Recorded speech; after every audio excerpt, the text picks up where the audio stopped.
Hey guys, welcome back to Clownfish TV. This is Kneon. I am here with Geeky Sparkles. Hello. And apparently it's time for the daily Cracker Barrel video. Yes, I mean, we thought it was over, but there's more coming out daily.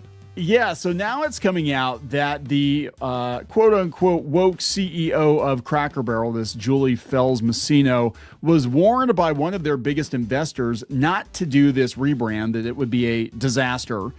And she went ahead and did it anyway, and guess what? It was a disaster. Yeah.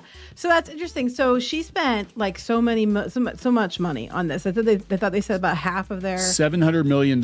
Yeah, it was like, yeah, it was a bunch of their cash they had available. And they did this and then it just flopped, which anybody could have told them with half a brain could have told them this was going to go poorly. Yeah. And, you know, including one of their investors. But she knew better than everyone. She's still there and she won't leave, even though everybody's trying to get her to step down. Well, that's it. Now there's a call for her to resign because, I mean, again, how hard do you have to try to F up a company? Within a week, Cracker Barrel's all over the place. You know, they saw the stock drop, but they were empty this weekend. Servers were saying that they were empty this weekend. People weren't going. They were pissed. Then we had the media trying to blame right-wingers when the freaking DNC posted that they didn't like it either. Gavin Newsom posted he didn't like it either. And again, it's not just the issue of like, well, Cracker Barrel kind of sucks and who cares if they change their logo. It's like people are tired of these samey generic restaurants. They're tired of all the personality being stripped out of everything. And, we can have a conversation about whether or not it's wokeism or it's, just economic being driven by the investors. I think it's a combination of all the above. But people are tired of everything being so sterile and they want some things to just stay the same. And Cracker Barrel has been the same for half a century. You take grandma and grandpa there, you know what you're getting, even if the food's not the greatest. But here's the thing that got me was, and I said this yesterday because we got to it really fast, was the fact that they said they were going to walk back the logo. They did not say they were going to walk back the other changes that they had announced, including the sterilization of the locations. Yeah. So that's it. Like, I think some of this stuff is going to be really hard to walk back. But I mean, geez, within a couple of days, they put Uncle Herschel's meal, his breakfast platter, back on the menu. Apparently they'd taken that off of it. I think it's a very easy change. Just like, oh yeah, all the Cracker Barrels that didn't have the new logo. Yeah, we just don't put the new logo on it. And that actually saves money. That's an easy change. But if you've already changed the menu, you've already got contractors booked. So they probably have contracts for these people to reinvent the interior. Yeah, and now we got Steak and Shake calling for her to be fired. And well, they went all in, didn't they? They've got MAGA hats. Fire Cracker Barrel CEO. This is a freaking disaster. I mean, this is one of the biggest disasters I can remember. The only thing I can compare it to is probably the Bud Light situation. And I think this seems much more, there's much more tension on this than the Bud Light situation. Yeah, the Bud Light situation, I mean, for all the talk about it, my understanding was with Dylan Mulvaney, it was just the one can that they put their face on it or whatever. And they're like, yeah, that's kind of a poor choice in advertising. But in this case, it's like, oh no, top to bottom, we're going to, rebrand the whole franchise and get rid of everything that makes it Cracker Barrel, including the crackers, including the barrel. So anyway, let's talk about this. This is a lot to unpack. This is like daily. Like, I thought it was over. I was like, okay, fine. They learned. No. This is going to go on for weeks, I'm sure. Before we get into it any further, please subscribe for more pop culture news, views, and rants. Guys, you'll get a woohoo if you do. Woohoo. You will get a huge woohoo if you back Geeky's pin campaign out on Kickstarter. Thank you. Yeah, so you've already hit goal. You got the little boo in there. Woohoo. The little woo-boo. The woo-boo. Wee-boo. Anyway, these are Geeky's Halloween pins. They are retro-inspired Halloween pins. She designed them herself. They're based on old decorations and things we remember from when we were kids, like they decorate the classrooms and stuff. Yeah, I remember that. We had the 80s ones. I remember the 80s ones, yeah. Yeah, I remember like the jack-o'-lanterns with the little like brad fasteners and their arms and legs would move and stuff. They had skeletons like that too. They were great. Yeah. But yeah, she designed these, and we're working with our pin partners. They vectorize them, and they glow in the dark. There certain elements glow in the dark, so we're looking for like the eyes and stuff like that are going to glow. And yeah, we're excited. We haven't done glow in the dark pins yet, so check it out. It's on Kickstarter. It's Geeky Sparkles Glow and Ghouls Retro Enamel Pins. She thanks you very much. Thank you very much. There you go. All right, so you know who's not getting thanked is the CEO of Cracker Barrel. So it came out, which I knew this would eventually, that somebody on their board was like, hey, yeah, this is a really bad idea. And it almost always turns out that someone said something was a bad idea and they didn't listen. Well, I think that's why Ike Perlmutter got pushed out of Marvel and Disney. I think he was like, hey, yeah, the stuff you're doing, this phase 4 shit, yeah, it's not going to work. Probably. Guess what? Yeah. It didn't. It didn't work. Look at that. Cracker Barrel CEO dismissed warnings from a top investor who called the rebranding obvious folly. Julie Fells Masino and board. Okay, so he's not on the board. He's just an investor. Ignored, is it Sardar Biglari? Sardar Biglari's criticism of $700 million transformation plan, calling it an obvious folly. It sounds like turn of the century. Like, Ms. Masino, this is obvious folly. Your efforts to rebrand our Cracker Barrel establishment for people who like crackers and barrels into something that's not that. Cracker Barrel's slide into rebranding debacle began with a phone call at 4:30 p.m. on May 16th, 2024. Okay, so even know the timestamp on it, man. 4:30 p.m. Did he send this to Fox News? That'd be great if he did. That day, Cracker Barrel's new CEO, Julie Fells Masino, got on the phone with investors and unveiled the details of a strategic transformation plan her board of directors had approved. The first of 5 pillars. Boy, we've heard that. Oh my God, when we hear pillars, run. If they start going on the 5 pillars or pillars in general, you know what? Those pillars are sand. Just, duck and cover. Stop it. The first of 5 pillars in the plan would be refining and evolving the brand across all touch points. Again, this is marketing speak. It means, yeah, I ain't got any ideas. We're just going to change it. We're just going to change it to look more like all of our competitors. It's funny. It is. It's marketing speak, and they usually just muddy their waters to appear deep. You get these touch points, synergy, and all these words, and it's just come on. You're just trying to sound smart at this point. This is crazy. Okay, so over the next months, Masino and her board of directors dismissed at least four warnings by a top investor, Sardar Biglari, and I'm probably mispronouncing that name, that the rebranding was obvious folly. Filing with the SEC, Cracker Barrel is not a broken brand, but it has a broken board, he wrote in a scathing 7-page letter to shareholders. Oh, damn. Holy shit. This is kind of like what went down with Disney, right? Yeah. I mean, it's like the shareholders were kind of revolting. Now, the with Nelson Peltz and all that and Ike Perlmutter, but Disney, to their credit, I guess, it does look like they're starting to walk back some stuff because they got really close to hostile takeover territory. Well, this guy, he wasn't just writing a 7-page letter. He did a 120-page slide deck presentation with the title Cracker Barrel is in crisis. Can we see this? I don't know. There's a link, but I don't mean necessarily you can see it. It was for wait, do you have it? Oh, there it is.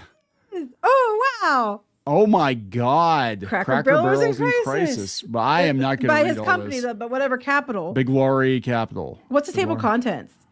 What? Go down. Let's go down, Derek. Okay, about us, executive summary. What went wrong? What went wrong? Poor capital allocation, shareholder value destruction. The board has failed at executing numerous initiatives repeatedly. A flawed board is responsible for the current malaise. Our nominees. So this is very much like Nelson. Okay, so they were trying to do a takeover where they were trying to add more nominees in, but they have charts and everything. Holy crap. This is beautiful. Oh, it's interesting. They're talking about Steak and Shake. Shareholder letter in 2020. We consider the deterioration of Steak and Shake, a brand that once held a storied place in American restaurant history, to be a cautionary tale of poor capital allocation, underinvestment. Is that why they're so mad at Cracker Barrel and why they're firing back? Several Steak and Shake. Oh, no, they said, unlike Cracker Barrel, Steak and Shake has executed a successful transformation plan, By repeating the same statement about Steak and Shake's performance 4 years later, Cracker Barrel is ignoring the current reality. So they're saying Steak and Shake turned it around.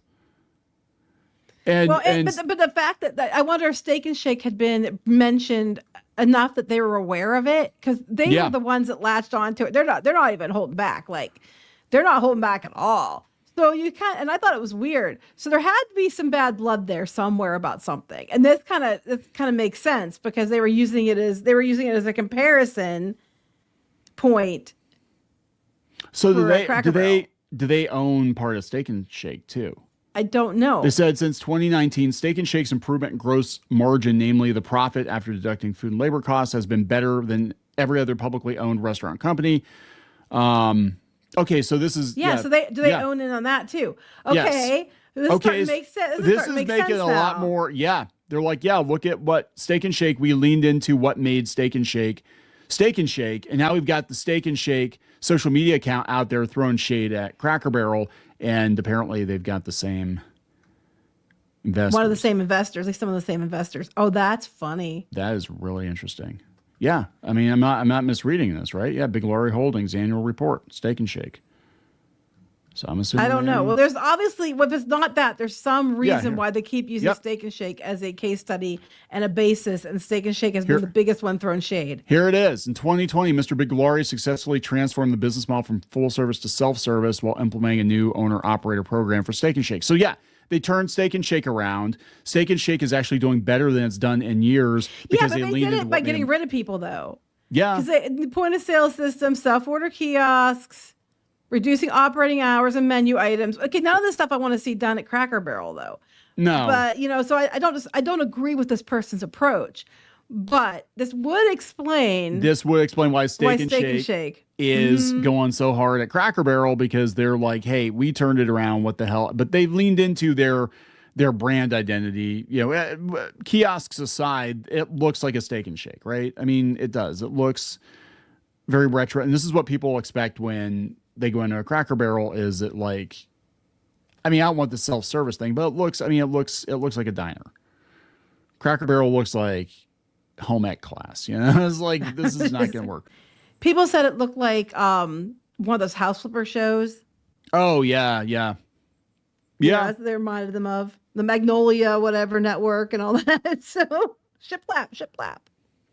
So here we go. This is their positions at Cracker Barrel have largely been proven to be correct. Big Laurie, they said in 2011 store openings, Cracker Barrel said, had an expansion plan in place that takes us to over 1,000 stores. Big Laurie said Cracker Barrel should focus on existing stores instead of opening new ones. Outcome, only 60 new stores were opened between 2012 and 2019 versus management's plan to open 30 new stores annually.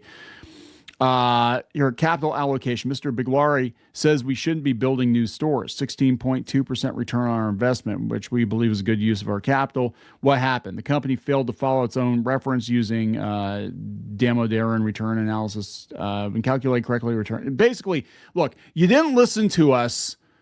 This is kind of dry stuff, but you didn't listen to us. We gave you advice and you fell flat on your face, and we told you this rebrand was going to be a effing disaster. Well, here's the thing. But to be fair, this person seems like they want to turn everything into self-service, and Cracker Barrel, that is one thing you don't do. No. Like Cracker Barrel, one of the things that make Cracker Barrel great is the people that work there. And they're really, really cool, and they interact with you, and they're really helpful. And you see them in the store, you see them in the restaurant, and you have the one person that's a greeter and all that. I think taking that away would be a very detrimental thing. So I don't know what their suggestions were, but I'm sure it wouldn't surprise me if they included those kinds of things, and I don't agree with that either. But it's interesting that one of their people went to this length to tell them they were going to fall on their face, and they did. Yeah, and apparently she went ahead and changed the logo, and Big Laurie didn't know that they did that, and he was like, yeah, this is stupid. While the dynamics of company executives pursuing politically correct woke rebranding are now well documented, a timeline of the last year and a half behind the scenes at Cracker Barrel reveals a classic case of corporate myopia, ignoring caution and barreling forward with rigidity. They need to bring Donkey Kong in as a new spokesman for Cracker Barrel. That'd be fun. On the call in May 2024, Masino announced she hired a new leading branding agency at great cost to refine and strengthen Positioning to delight existing and new guests. The other pillars include enhancing the menu, evolving the store and guest experience, winning in digital and off-premises, and elevating the employee experience. Okay, well, I don't disagree with those pillars, though. But somehow they missed the mark completely. Big Laurie. Okay, so he's from Texas. Big Laurie, a venture capitalist, sometimes nicknamed Big, Mr. Big, didn't buy the corporate gobbledygook. So he said, yeah, he's become one of the company's largest investors besides BlackRock. BlackRock and Vanguard. And that's why a lot of the changes were probably pushed through. Yep. He also owns Maxim, which endorsed Trump in 2024. And Steak and Shake, another national restaurant chain. He didn't respond to requests. It's all tracks. Okay, that's why Steak and Shake went all in. It's owned by the guy who told them, you're going to F this up. Yes. So on Monday, Cracker Barrel issued a statement. They could have done a better job sharing who we are, but it didn't indicate it would reverse course. It didn't. It said that they would. Well, no, they when they announced the thing that they were going to keep the logo, they did not say they were changing anything else. So this guy, he fled from Iran in the 70s and set up shop in Texas. And he owns, he invested in a series of all-American restaurant brands because he loves America, including Western Sizzlin', Friendly's. Well, RIP. Friendly's is gone, isn't it? I don't know. Around here it is. Steak and Shake and Cracker Barrel. A series of Cracker Barrel boards and senior executives dismissed him as a wayward activist investor. I love how they always call activist investors the kinds that want to change things to make it do better. They're always the activists. Yeah, because that's not what that means. An activist investor means you're not towing the line with Vanguard and BlackRock. They said he had an ultimate agenda, and his criticism last year fell on deaf ears. He earned a reputation as a bully and evil genius with a type X personality driven by money. Oh my God, the investor wants their money back? Oh my God, guys. Shocker. Early into his investment at Cracker Barrel, he created a website for his critiques, enhancecrackerbarrel.com. Cracker Barrel responded on a webpage devoted to investors. The CEO of the board barreled ahead, hiring the new marketing officer, Sarah Moore, in July of last year from MGM Resorts, doubling down on expensive store remodelings and refreshes. Actually, they would have preferred to see them open new stores and stay true to what makes Cracker Barrel, and not spend all this money on refreshes. Well, it took 3 different ad agencies to come up with that logo, apparently. Yeah, how many millions of dollars, right? And I think the agency that actually did it was Canadian. I'm like, so that tracks for the Americana. Let's have the Canadian company do the American. They said in its annual report last September, it included a DEI statement featuring its 7 business resource groups. Yep, for promoting diverse members, Black leaders, Hispanic and Latino culture, LGBTQ plus awareness, military veterans, and women leaders. Why don't we just treat people like people? Yeah. And just be like, we hire all kinds of people, but we treat people like people, regardless of their... I love how they say we want inclusive spaces, but then they make exclusionary ones. Yeah, right? Like, okay, you can't... If you're not a woman, you can't be in this group. If you're not LGBTQ, you can't be in this group. If you're not Hispanic, Black, or whatever, you can't be in this group. If you weren't in the military, you can't be in this group. It's like, I think you'd be better off, a better search. You want a sense of community, of creating groups that are open to across several different, descriptors. Yeah. And then, that would be more about unity and community and less about exclusivity. So, yeah, they were warned that if things didn't go well with this rebrand, it could unfavorably harm our business with bad publicity. And also they were worried about Big Laurie being an activist shareholder. And now Big Laurie's using Steak and Shake to go after now he's using Steak and Shake to drum up even more. And everybody's like cheering for Steak and Shake, not realizing it's the guy who is investor in both. He owns the one and he's invested heavily in Cracker Barrel. So he said Cracker Barrel's in perilous times. The problem lies not in the seating, but in getting more people to sit in it, he warned. Now they have way fewer people sitting in their seats. We do not believe changing the furniture and altering the decor are going to change the company's trajectory or solve the company's underlying problem of declining traffic. Well, pissing off the people you have, this is just like every other. Why are we talking about Cracker Barrel? Because this is so much what is going on in pop culture right now, where they don't want the audience they have, and maybe the audience they have is declining, but instead of adding more people to the table, adding more seats to the table, they chase off the people they have, and then they don't replace them with new people because they think they know better. They think they know better than the yeah. audience. So basically, instead of adding more seats, they take the table, put a new table down with seats that these other people can't sit in, and say, "Well, it's not for you. It's not for you." Yeah, and this is what happened with comic books. They're like, they chased everybody off. This is what Disney is dealing with right now. They bought two of the most popular male-focused nerd entertainment franchises of all time, Marvel and Star Wars, and they basically gave them the Cracker Barrel treatment because they wanted a new audience, and then they chased off the old customers, and now they don't have the new audience, and they don't have the old audience either, and they're panicking. They're like, oh, I guess we're gonna have to come up with another franchise for men because, you know, we chased all the men off. I'm like, you had them. You had Star Wars and you had Marvel, and there are grown-ass men wearing Star Wars and Marvel pajamas, but now Star Wars and Marvel are not cool. It's for chicks. It's for, I mean, literally, Disney Cracker Barreled those franchises, and you can see it go down in real time now that people actually did warn them and they didn't listen. So there we are. There we are, guys. But yeah, everybody wants her to step down. A lot of people call them for a step down, steak and shake, selling hats, selling popcorn. I just thought it was funny, but this totally makes sense now. Yeah. So there we go, guys. We'll see what happens, and we'll see what happens to Cracker Barrel. We're gonna wrap it up. Yep. Please subscribe for more pop culture news, views, and rants. We'll talk later. Bye. For more pop culture news, views, and rants, go to news.clownfishtv.com. That's news.clownfishtv.com.